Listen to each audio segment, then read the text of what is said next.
Assalamu alaikum everyone. How are you? So this is Yasir Zahir YZ live again with another episode of Live with YZ. Today is the sixth episode of these sessions.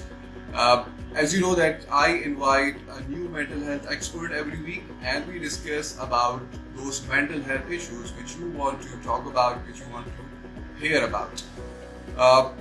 Today again, my guest is a clinical psychologist and a member of our Psych Brains Esteem panel, Miss Isha Usmani. And today we are going to talk about a very serious issue. वैसे तो all mental health issues are serious issues, but this is one of the most serious issues that we are going to talk about, and this is about emotional abuse and its impact on your mental and physical health, obviously. So what is emotional abuse? Emotional abuse is as serious as physical abuse, and sometimes it precedes physical abuse.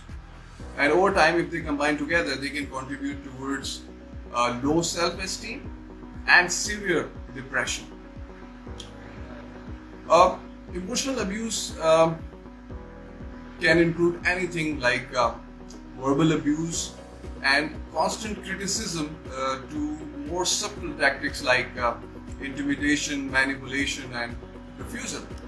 There are three basic patterns that are identified of emotional abuse. One is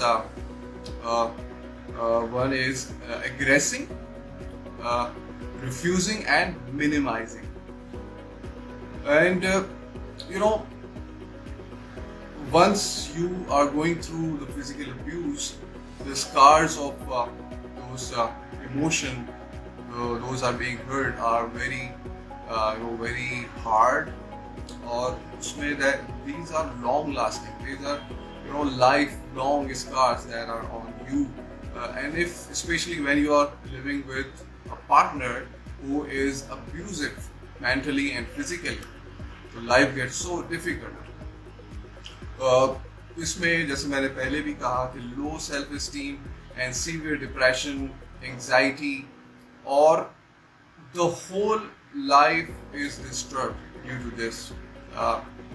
So let's discuss further with our expert, and let's invite her online and hear from her what she has to say about it. Assalamu alaikum, Isha. How are you? Walaikum salam. I'm good, alhamdulillah. How are you? I'm good, thank you. So Isha, thank you very much for being with us today. As you know, we invite a mental health expert every week. So today is the sixth episode and you are the guest today, and we are going to talk about emotional abuse and its impact on the mental health. So Isha, थोड़ा सा अपने बारे में भी बताइए कि briefly what are you doing these days, and especially आपका जो काम है, especially in this area of emotional abuse, वो क्या है? Okay, as you have given an introduction of mine, and I'm Isha Usmani. I'm a clinical psychologist. I've been giving sessions online as well as in clinic in different institutes, in different clinics, and I'm also associated with Psych Brain as well. इस area में मेरा जो काम है वो ये है कि mainly it's associated with women who are coming from the emotionally abusive relationship, who are living in an abusive relationship, yet they want to be in a relationship and they want to work on their relationship, on their marriages, on their marital relationship. उस पे work out करना चाहते हैं, and they work on it to improve their relationship. So this is what I work on. Okay. तो ईशा मुझे बताइएगा कि क्योंकि एक्चुअली मेरे पास बहुत सारे क्वेश्चंस मैंने गैदर किए हैं, इसमें लोगों ने भी पूछे, हमारे फॉलोअर्स ने भी. तो मेन क्वेश्चन है सबसे पहला वो ये कि इसमें क्या रूट कॉजेस क्या होते हैं, इसकी क्या वजह होती है इस सारे इमोशनल अब्यूज की, कौन जो परपिट्रेटर होता है क्यों मजबूर होता है इस तरह की अब्यूज करने के लिए? देखिए, रूट कॉजेज जो होते हैं वो ये है कि according to the researchers there are personality factors as well, personality traits ऐसे होते हैं, उसके अगर बैकग्राउंड में ही ऐसी चीजें चल रही हैं, if he is coming from N abusive background, toxic relationship से अगर वो आ रहा है, ऑलरेडी उसके पेरेंटल अब्यूसिव रहे हैं या टॉक्सिक फैमिली टर्म्स उसके रहे हैं, तो वो पर्सनालिटी ट्रेट्स भी उसकी वैसी डेवलप हुई हुई होती है, वो भी एग्रेसिव सीख जाता है।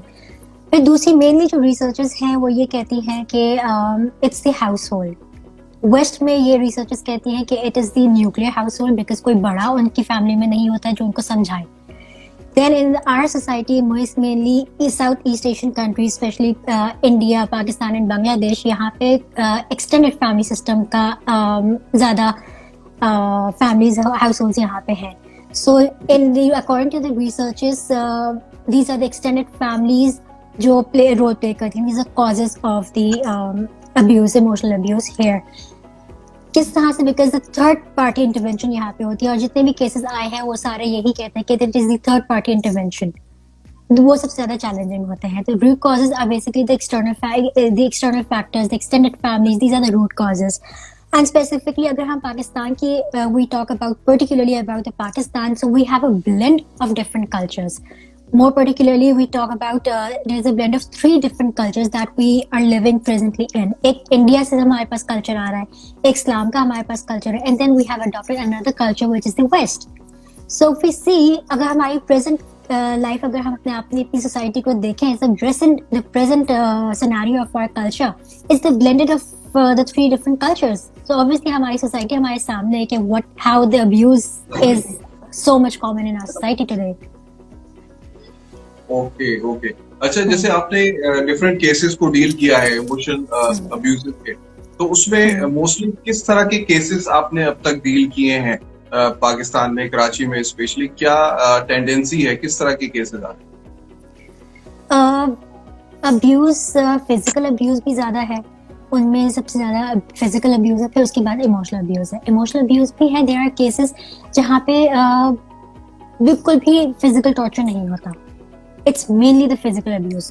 खाने को नहीं दिया जाएगा, too much of control, too much of manipulation, too much of exploitation, then there is a lot of interference of the family, interference of the mother-in-law more particularly. So emotional abuse, यहाँ पे मैं एक चीज बता दूं कि जितने भी अब्यूज हैं, फिजिकल अब्यूज है या सेक्सुअल अब्यूज है, they all actually follow after the emotional abuse. आपको अगर थप्पड़ पड़ रहा है फॉर एग्जाम्पल, तो उससे पहले आपको थप्पड़ से शायद इतनी तकलीफ नहीं होगी जितनी आपको जो अब्यूज से, जो हर्टफुल वर्ड्स आपको बोले जा रहे हैं, उससे आपको ज्यादा तकलीफ होगी। जो केसेस आ रहे हैं वो ज्यादा इसी तरह की, इसी कैटेगरी के आ रहे हैं। Okay, absolutely. इसमें जैसे यही है कि हम ये पढ़ते हैं कि द पावर ऑफ वर्ड्स, जो अल्फाज का जो असर है इंसान के ऊपर, वो बहुत ज्यादा होता है, क्योंकि जो जख्म होते हैं फिजिकल वो तो भर जाते हैं, लेकिन जो अल्फाज के जख्म है वो कभी नहीं भरते, उनका जी, एब्सोल्युटली। तो यही। अच्छा, इसमें ये भी बताइएगा कि जो इंटीमेट रिलेशनशिप्स, जैसे हस्बैंड एंड वाइफ की जो रिलेशनशिप है, इसमें ये चीजें ज्यादा होती हैं, तो इस तरह के केसेस भी आपने डील किए हैं कि मियाँ बीवी, अगर बीवी इज अ विक्टिम और शौहर इज अ परपिट्रेटर, तो क्या ऐसा भी है कि शौहर इज द विक्टिम एंड बीवी इज द परपिट्रेटर? ऐसे भी केसेस आपने देखे? Very rare, mainly women, mainly it is the women, because अगर वुमेन होती भी है तो they feel like it's a kind of a weakness कि वो अब्यूज हो रहे हैं, वो फिर अप्रोच बहुत कम करते हैं। दूसरे प्रॉब्लम्स के लिए तो वो अप्रोच कर लेंगे, लेकिन इस चीज के लिए बहुत कम होते हैं। ऐसा नहीं है, बिल्कुल भी नहीं है, लेकिन बहुत रेयर है। ओके। अच्छा, जैसे बहुत से लोग हैं, जो बहुत सारे फैमिलीज में people are victims, but they don't actually reveal to the outer world, बताते नहीं है किसी को। तो हम किस तरीके से आइडेंटिफाई कर सकते हैं कि यार इसके साथ there is something wrong going on, emotionally भी और फिजिकली भी? तो हम उसको कैसे आइडेंटिफाई करें ताकि हम उसकी हेल्प कर सकें? ये थोड़ा सा बताइएगा अपने हमारे फॉलोअर्स को। देखिए, इमोशनल अब्यूज के सिम्टम्स होते हैं, राइट? आपको फॉर एग्जांपल अगर हम स्टार्ट करें अब्यूज से, के सिम्टम्स क्या होते हैं? you're being abused, you're being belittled by your partner, या किसी से भी आपको belittling हो रही है, degrading comments हो रहे हैं, you get insulted, you feel you have आपके opinions को वो नहीं किया जा रहा, importance नहीं दी जा रही, they put you on side, they degrade you, they don't value you, they वहाँ से आपको इस तरह की कमेंट्स आ रहे हैं या इस तरह की बातें आ रही हैं जिससे आप हर्ट हो रहे हैं या आपके सार्काज़म पास हो रहा है या आपके बारे में मजाक उड़ाया जा रहा है. As a result what happens is you feel degraded, you feel ashamed of yourself, you feel guilty, you start avoiding eye contact, you feel powerless, manipulated, worthless feel कर रहे होते हैं. आप अपने बारे में इस तरह की बातें करते हैं कि I am worthless, it's useless to live, it's useless to be in that, it's उससे बात करना बेकार है. वो मुझे इस तरह से आपके फियर और एंजाइटी ये डेवलप होती है. आपकी जब सेल्फ एस्टीम इतनी डाउन हो जाती है, अगर एक बंदा ऑलरेडी इतना एक हंसमुख था, एक हैप्पी गो लकी, इतना चीयरफुल है, and automatically the person is frequently crying, the person is frequently is not able to maintain the eye contact, is isolating themselves from the people, has stopped talking to you, has stopped laughing. So these are very clear signs कि कोई मसला है. This is the thing that we can grab. जो आपके trustworthy लोग हैं, जो people who care about you, they can actually pick it on very easily. Okay. अच्छा, I think इसी से related एक question भी आया हुआ है कि how do you cure such people if one of them is not willing to change. यही एक मसला है कि लोग जाते नहीं है, अगर उनको पता भी हो कि यार ये चीजें हो रही हैं उसके साथ, तो लोग चेंज करने की कोशिश नहीं करते. तो आप इसके सवाल का जवाब दीजिएगा. If they're not willing to change, तो फिर हम जबरदस्ती हम किसी के साथ नहीं कर सकते, of course, right? How do we cure such people? जो victim हमारे पास अगर आ रहा है, तो हम उसके लिए बेहतर हम उसको tactics बता सकते हैं. हम basically अगर जो women हमारे पास आ रही हैं, जो मेरे पास आती हैं, they want to be into that relationship, right? They want to stay into that relationship, they want to work on their marriages. So उनको जो है वो हम बताते हैं कि abuse की basically हमें उनको एक background का theoretical background को थोड़ा सा बताते हैं कि क्यों हो रहा है. Basically why it happens is the attachments insecurities. Attachment insecurities ये होती हैं कि आपके पास basically दो तरह की attachments होती हैं. एक secure attachments होती है, एक insecure attachments होती हैं. Secure attachments में क्या होता है? You have three basically characteristics. You find comfort into another person, you feel confident in talking to that person, आपको उस बंदे से confidence मिलता है, growth मिलती है, and then that person is that person कि आपको उससे क्या कहते हैं, आपको confidence मिलता है, growth मिलती है, you confide onto that person in times of trouble. And when these three things are not available, these three things are not there in a relationship, you automatically move towards an insecure relationship, right? And with insecure attachment, insecure attachment में क्या होता है कि आप you either adopt two coping strategies. Either you adopt an avoidance strategy or you go for an anxious strategy.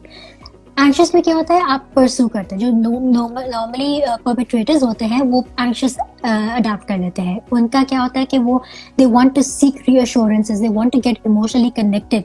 On the other hand, जो victim हो रहा होता है वो withdrawing stage में चले जाते हैं. Withdrawing में क्या होता है कि वो emotionally disconnect हो जाते हैं, उनको कोई respond नहीं करते.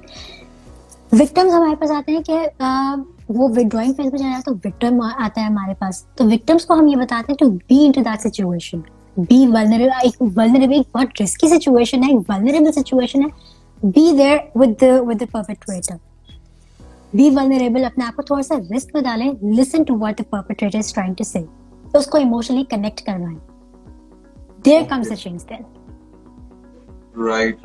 अच्छा, जो केसेस आते हैं इसमें mostly does education play any important role in this? People are educated people mostly or uneducated people जिनके ज्यादातर केसेस होते हैं?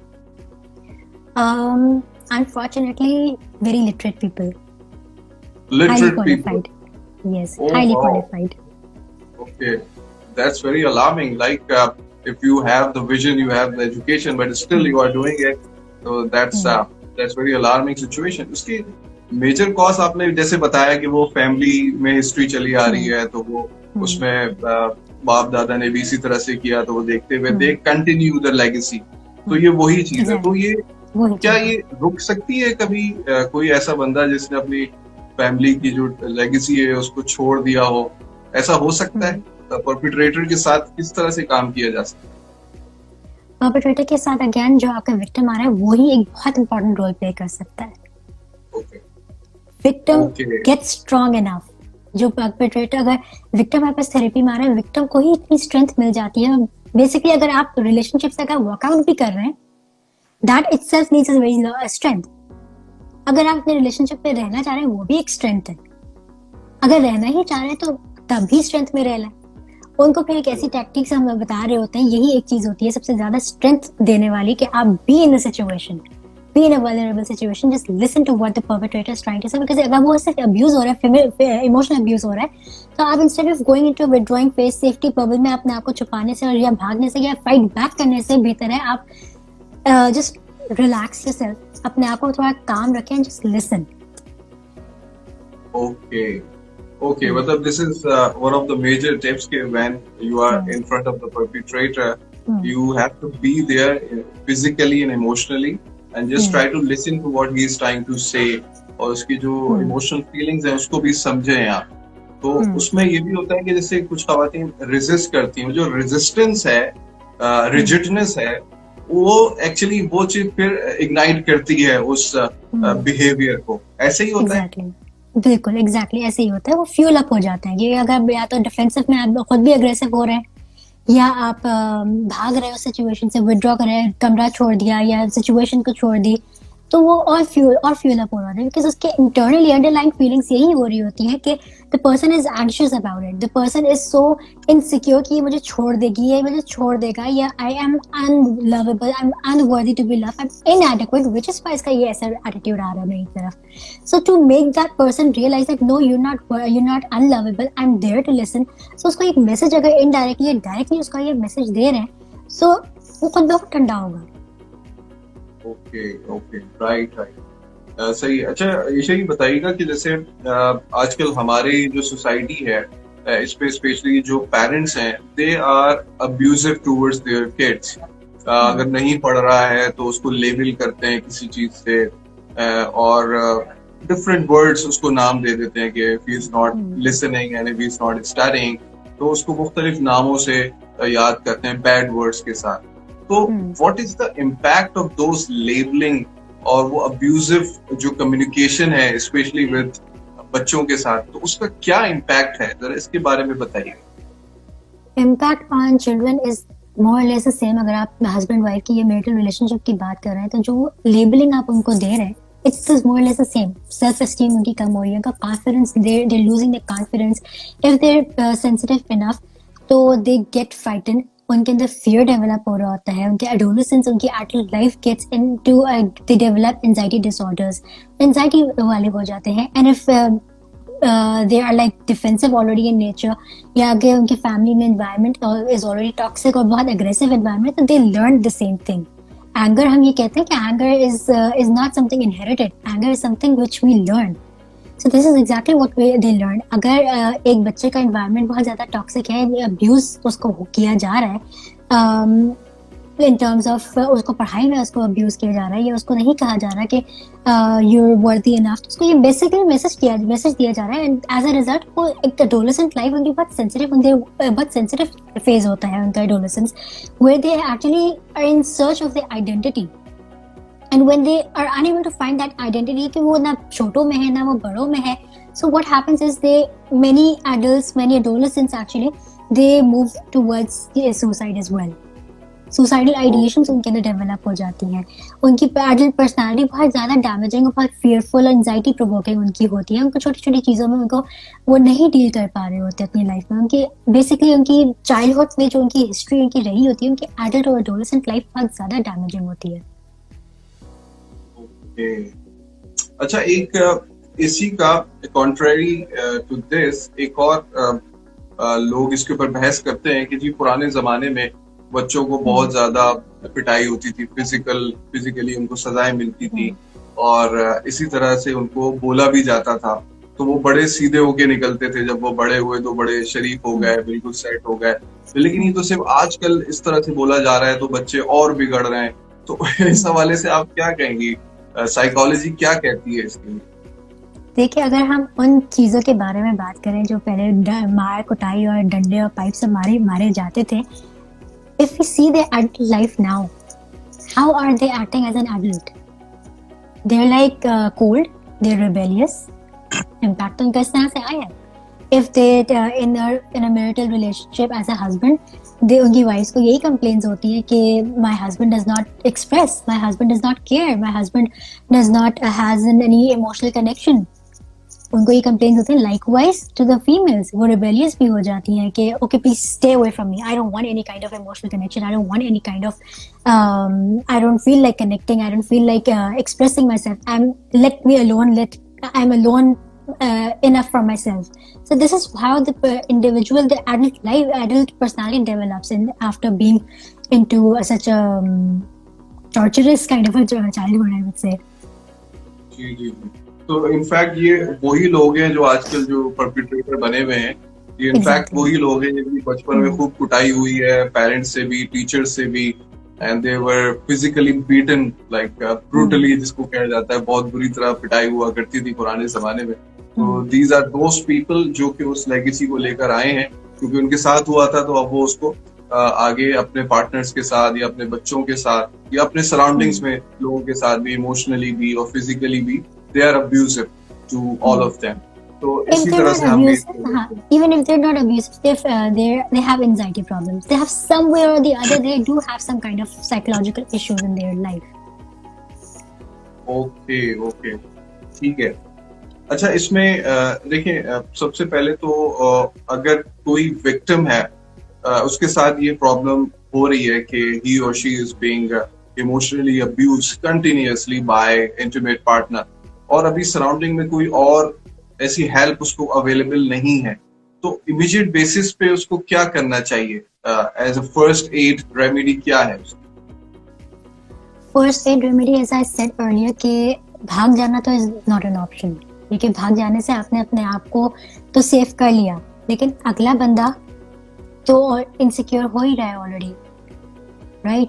भाग जाना या डिफेंस कर लेना, अपने आप को डिफेंड करना, अगर फिजिकल टॉर्चर नहीं हो रहा है तो definitely being in the situation, being in a vulnerable situation, that is the first aid, I would say, because यहीं से ही शुरुआत है आपकी for getting it, for improving the relationship, for improving the emotional connection, for improving the your marital relationship या कोई भी relationship, उसको improve करने के लिए this is the first bold step at that instant, at that circumstances में being into that situation, because running away आपने देख लिया कि क्या consequences आ रहे हैं, या fight back करके आपने देख लिया कि क्या consequences आ रहे हैं.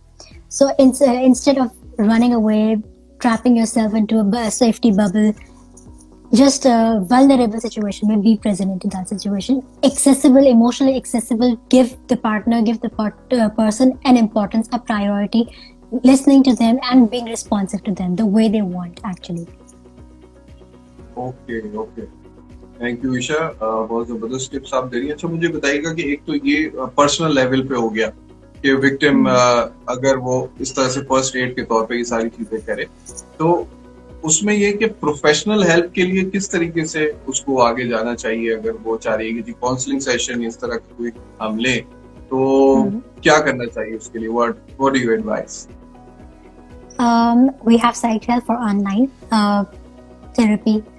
We have many other clinics. अगर वो clinic पे in-person therapy लेने के लिए जाना चाहे तो उसके लिए भी available है. We have side पे बहुत सारे panelists हैं. We can go for that professional help में. There's एक therapy है, we call it as emotion focused psychoeducation intervention. ये बहुत सारे therapists offer कर रहे होते हैं. So that is the best thing for the emotional abuse victims and the perpetrators. तो ये चीज हम pursue कर सकते हैं through site help. अगर online करना चाहे तो online भी हो सकती है. Okay, specially Covid during pandemic तो सारे ज्यादातर जो सेशंस हो रहे हैं वो ऑनलाइन हो रहे हैं, क्योंकि वन टू वन सेशंस अब बहुत मेरा ख्याल है कम हो गए हैं. It's very rare. अभी दोबारा से एक जो वेव आ रही है पेंडेमिक की, तो उसकी वजह से दोबारा से things are shutting down again और लोग ऑनलाइन ही जा रहे हैं. तो आपको क्या लगता है कि जो ऑनलाइन थेरेपी है, डज इट वर्क? ये वाकई हेल्प करती है online therapy? Yes, it does. It works a lot. Because आपके जो circumstances आपके आसपास हैं, क्योंकि स्क्रीन पे भी आपकी काफी सारी कनेक्शन, आपकी कनेक्टिविटी हो जाती है. It's very much like the in-person therapy. Impact वैसा severely इम्पैक्ट तो नहीं आता, लेकिन हाँ आप कनेक्ट कर रहे हैं, आपके आसपास में सराउंडिंग नहीं है, there is a less distraction and you are paying completely, आप एक पूरी फोकस के साथ आप थेरेपी के सेशंस आप ले रहे हैं, then obviously it's the same impact. Oh It has yes. a very good impact. या हम लोग भी यही कहते हैं कि once you're going for a therapy, जो कि अगर आप physical 1-to-1 therapy के लिए जा रहे हैं, तो you have to get prepared for that. आपने तैयार होना है, then आपने गाड़ी में बैठना है, फिर आपने जाना है. But once you are taking an online therapy, so you are sitting at your home with the comfort of your home. आप वही अपने पजामास में बैठे हुए आराम से बिल्कुल रिलैक्स होके अपने बेडरूम में बैठ के आप वो ऑनलाइन सेशंस ले सकते हैं. तो इससे ज्यादा कन्वीनियंस और फिर कोई नहीं है, क्योंकि बहुत से लोग obviously they don't go for therapy. वो बड़ा मुश्किल होता है उन लोगों के लिए जाना. तो उनके लिए this is a safe board कि वो आप घर पे बैठे बैठे ऑनलाइन काउंसलिंग ले सकते हैं. और इस तरह जैसे साइड ब्रेन एक चैनल है, ऑप्शन है, ये हम ऑफर कर रहे हैं. इस तरह और दूसरे भी ऑप्शंस हैं जो हम अवेल कर सकते हैं. तो thank you very much Isha. In the end कोई स्पेशल मैसेज आप देना चाहें उन खवातीन के लिए who are the victims, कोई भी any message related to mental health, उनको क्या करना चाहिए? देखें, यू आर वुमेन, एक औरत बहुत स्ट्रांग है. If you are bearing that abuse, you're बहुत एक स्ट्रेंथ में आप जी रही हैं. ये एक itself एक बहुत जैसे कहना चाहिए बहुत पावरफुल चीज है कि आप इतनी बर्दाश्त कर रही हैं. आप जिस माहौल से अगर अपनी फैमिली से आई है, बहुत अच्छा एक सिक्योर एनवायरनमेंट आपका रहा है, then you are not being into that secure relationship. अगर whatever the choices you choose, you want to walk out, you want to be into that relationship, आपके पास नहीं है कोई ऑप्शंस, देन ऑफ कोर्स आप रहते हुए भी आप अकेले उस रिलेशनशिप को बेहतर बना सकती हैं, अपने अब्यूज से फाइट कर सकती हैं. You can seek any time to the side brain, to me, to any other options that you find available. You can seek psychological and professional help. We are always there to help you out. Wonderful. Thank you so much Isha. आपने बड़ी जबरदस्त tips दी है and I hope कि हमारे जो viewers देख रहे थे उन्होंने इससे काफी लर्न किया होगा एंड दे नाउ नो कि जी उनको और अगर उनके किसी लव वन को हेल्प चाहिए तो where do they have to go, और as a first aid what they have to do. तो अब ये आपने बड़ी जबरदस्त टिप्स दी हैं. Thank you very much Isha. May be next time हम आपको दोबारा इनवाइट करेंगे some other time. So thank you for your time and your great tips. Thank you so much. Okay जी, अल्लाह हाफिज. अल्लाह हाफिज.